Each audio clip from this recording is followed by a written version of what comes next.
Bom, agora a gente vai falar um pouquinho sobre as reações ácido-base. Bom, primeiro é importante a gente conhecer um pouquinho das definições de ácidos e das definições de base, né? Bom, então lá no início eles tinham aquele conceito de que ácido era azedo, base era adstringentes, né? Mas assim, não tem como ficar experimentando ácido, experimentando base, então o Arrhenius, ele trouxe uma definição melhor, né? Então o Arrhenius vai dizer que um ácido é uma substância que dissolvida em água libera cátions, que são os H+, né? Então normalmente a gente fala assim, o ácido é aquele que você vê ali que tem um H na frente, é o ácido, né? Que daí em água ele vai gerar o H+. E a base é a substância que em água vai gerar íons OH-, né? Bom, na verdade, a gente sabe que então a base vai ser o que tem OH-. E a gente sabe que não é assim, né? Que tem outras bases que mesmo sem OH- podem gerar OH- e vão ser bases também, né? Então, mas assim, por facilidade, a gente fala o ácido é quem tem o H, a base é quem tem o OH-. Bom, aí a gente teve o Bronsted e o Lowry, que eles vão trazer uma definição mais abrangente, né? O Bronsted ele vai dizer que um ácido é um doador de prótons, ou seja, vai doar o H+, e a base é quem vai receber o H+, né? Então, é um aceptor de prótons. E aí, essa definição, ela deixou mais amplo esse conceito de ácido de base, porque aí você já não precisava mais ter água como solvente, você poderia ter amônia como solvente, e mesmo assim você continuaria tendo uma reação ácido-base, tá? Bom, daí a gente tem ali o conceito de ácido forte e ácido fraco. Quem é o ácido forte, né? É aquele que está completamente ionizado. O que quer dizer isso? Que se você pegar aqui, 100 moléculas de HCl e jogar na água, essas moléculas de HCl vão se separar em H+, ou H3 ou mais, que quer dizer a mesma coisa, né? Só porque esse H+ se associou com a molécula de água, e Cl-. Então, esse HCl, ele deixa, né, de ter o hidrogênio junto com o cloro e fica separado. Quantos por cento vão se separar? Das 100 moléculas que você colocou, umas 80 vão ficar dessa forma aqui. Ou seja, a gente diz que o ácido ele é forte, ele vai formar muitos íons na água. E a gente tem o ácido fraco, que é o ácido que não forma muitos íons, como é o exemplo aqui do ácido acético. O ácido acético ele é um ácido orgânico, né, composto ali por carbonos, né? E aí, esse ácido em água, ele gera íons H+, né? Ou seja, esse hidrogênio aqui, que está do lado do oxigênio, né, que é mais eletronegativo, ele vai ser perdido. Mas, de 100 moléculas que você coloca, umas duas, não chega a duas, né, que vão fazer isso, que vão perder esse hidrogênio aqui. 98 vão continuar assim, sem perder. Então, ele é um equilíbrio favorecido para o lado dos reagentes, né? Não vai formar muitos íons em água. Então, a gente diz que é um ácido fraco, tá? A mesma coisa vale para as bases, né? A gente tem aqui o exemplo da amônia, que vai ser uma base fraca também. Né? A amônia não tem OH, mas ela é uma base. Por quê? Porque ela gera OH na água, né? Então, você joga ali a água vai funcionar como ácido, vai doar o hidrogênio aqui, Então, vai ficar NH4+, né? E essa água que perdeu o hidrogênio vai sobrar só o O e o H, OH-, né? Então, das moléculas de NH3 que você joga ali, a maior parte delas continua assim, né? E algumas, umas, duas, três, vão fazer isso aqui, das 100. Então, é uma base fraca. Bom, aqui tá o íon acetato, né? Que também a gente já comentou, né? Ali dessa reação aqui, ele também vai ser uma base fraca. Esse equilíbrio vai favorecer a formação dos reagentes, né? Ou seja, ele vai preferir se ligar à água e vai deslocar o equilíbrio para o lado contrário. Bom, o que uma reação ácido-base produz, né? Então, ali vamos pegar o exemplo mais clássico, que é HCl, ácido clorídrico com hidróxido de sódio, que seria sódio, né? Então, a gente tem aqui o positivo, o negativo, o positivo, o negativo. Então, o Na fica com o negativo daqui, que é o Cl, fica NaCl. O H fica com OH-. Então, vira água. Então, uma reação entre um ácido e uma base sempre produz sal e água, né? Então, você tinha um HCl com pH bem baixinho, tipo pH 1, super corrosivo, e o NaOH com pH 14, super corrosivo também. Quando os dois são misturados, se transforma em água, o pH vai para 7, fica um pH neutro, né? E o NaCl, ele é um sal solúvel, vai ficar aquoso. Então, toda a reação entre um ácido e uma base forma sal e água. E aqui dá o exemplo, né, com figuras, né? Então, ali a gente tem os íons dissolvidos e a formação aqui do NaCl e de moléculas de água. A gente tem também as reações com formação de gás. Por exemplo, aqui a gente tem essa primeira reação com a presença de carbonato, vai produzir gás carbônico, né? Ou de NaHCl3 também produz gás carbônico, né? Então, nesses dois casos, a presença do carbonato vai gerar o CO2, que vai ser um gás, vai sair como bolhas, né? E aqui uma reação do sulfeto com ácido, né? Sulfeto é um sal, em presença de ácido, ele vai produzir NaCl e H2S. O que é o H2S? É uma reação de dupla troca, né? O H fica com S, o Na com Cl. O H2S ele é um gás com um cheiro bem forte, assim, um cheiro de podre mesmo, né? E aqui também tem um exemplo do sulfito metálico com ácido, também vai produzir o SO2 ali, que também é um gás, né? Um gás tóxico. E o cloreto de amônio, que é um sal, que tem a presença do amônio, e presença de base, ele produz NH3, que também, né, vai ser um gás e vai dar aquele cheiro característico de amônio. Então aqui a gente tem alguns exemplos de produção de reações com produção de gás.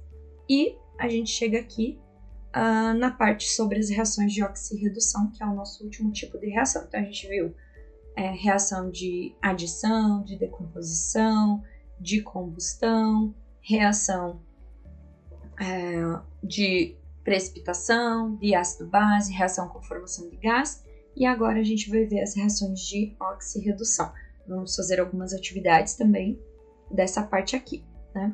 Então, as reações de oxirredução, elas vão ser chamadas de reações de deslocamento, né? Ou simples troca.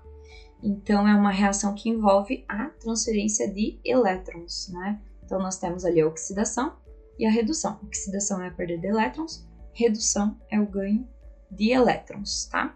Então, aqui, ó, a gente tem um exemplo aqui, olha que figura legal. A gente coloca um fio de cobre dentro de uma solução de sulfato de zinco. Aí, o que vai... Ah, não, é nitrato de prata. Nitrato de prata. O que vai acontecer depois de um tempo?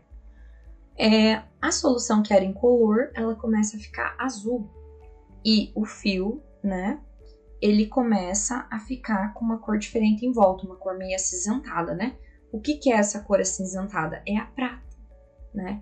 E então a prata que estava na solução, ela começa a ficar sólida. E o cobre que estava no fio começa a ficar aquoso, passa para a solução, né? Então é como se a prata e o cobre trocassem de lugar, né? Então isso que é uma reação de oxirredução. E aqui a gente tem um exemplo, tá?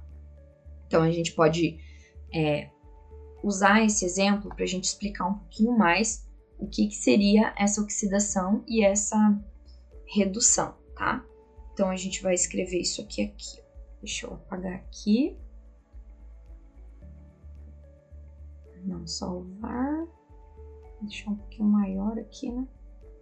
Tá. Então, vamos colocar aquela reação lá só para a gente... Fe2O3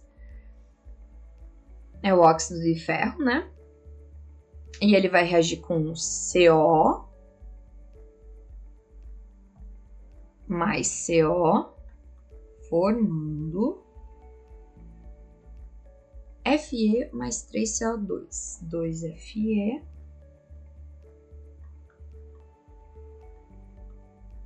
esse daqui é um gás, esse daqui é sólido, esse daqui é um gás, esse daqui é sólido, tá? Bom, então a gente tem uma reação ali, o que a gente tem que fazer?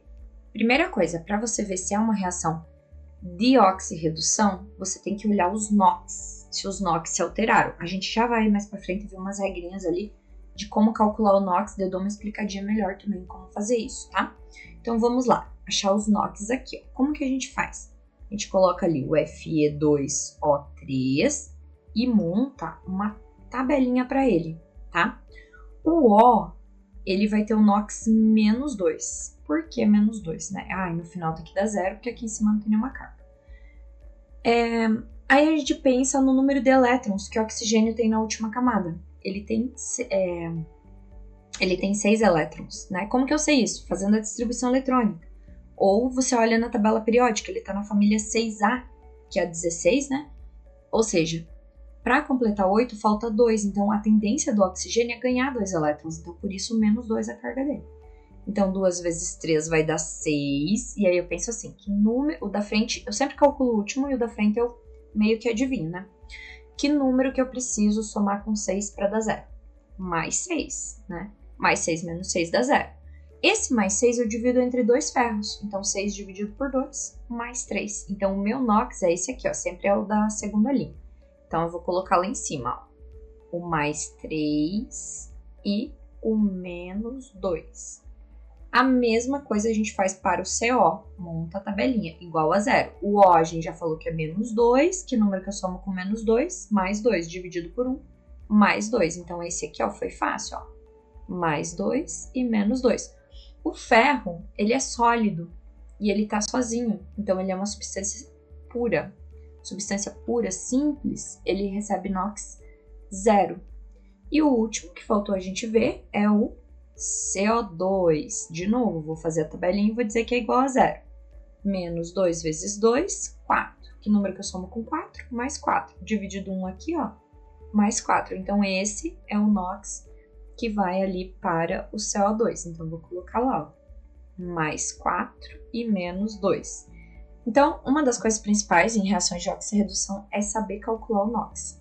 Beleza, depois que sabe calcular o NOx, eu vou passar para vocês essas regras, tá? A gente olha aqui, quem oxidou, quem reduziu. Então, eu vou ter que olhar o ferro, né? O que aconteceu ali com o ferro?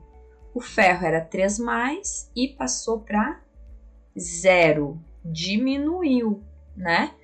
Quando diminuiu, redução, reduziu. O que é a redução? A gente vai ver que é o ganho de elétrons. Ele ganhou elétrons. Ele estava com a carga mais 3, ele ganhou 3 cargas negativas e ficou com carga 0, né? E o O, ele era menos 2, continuou menos 2, não aconteceu nada com o O. E eu vou ter que olhar o outro agora, que vai ser o C, né? Com o C ali aconteceu, ó. O C, ele era mais 2, agora ele é mais 4. Aumentou o NOx. Então, o C sofreu oxidação, né? Então, quem sofre oxidação perde elétrons. Olha, ele já era mais 2, já tinha 2 elétrons a menos. E agora ele é mais 4, ele perdeu 2 elétrons a mais, né? Então, a gente conseguiu ver que o ferro sofreu redução e o carbono sofreu oxidação. Além disso, a gente pode separar em agente oxidante e agente redutor, que normalmente também nos exercícios é pedido para a gente fazer. Então, eu sempre vou fazer o seguinte, né? Eu sei que o ferro é quem sofreu redução. Então, quem sofreu redução vai ser o meu agente oxidante. Ao contrário, é ao contrário mesmo, né? Fica estranho, mas é ao contrário. Então, por que ele é o agente oxidante? Porque ele, quando ele sofre redução, ele provoca oxidação no outro composto, tá? E ali no CO, a gente teve o carbono sofrendo oxidação. Portanto, o CO, é só lembrar que é o contrário, é o meu agente redutor, tá? Então, tem que lembrar ali que é o contrário, quando vai ver quem é agente oxidante, quem é agente redutor. Bom, voltando aqui. Então, isso que a gente explicou lá, ó. O ferro, ele perde elétrons, né? E ele vai sofrer redução. E o CO, o carbono, né? Ele perde aqui o oxigênio, né? Na verdade. E ele é reduzido. Na verdade, ele ganhou elétrons, que a gente viu que ele sofreu redução. E o CO, o carbono, na verdade, ele vai sofrer oxidação, né? Ele vai perder elétrons, né? Então, CO é o agente redutor, porque sofreu oxidação. E o ferro é o agente oxidante porque sofreu redução, né? Bom, daí aqui tem as regrinhas, né, do NOx, que daí a gente também vai falar um pouquinho.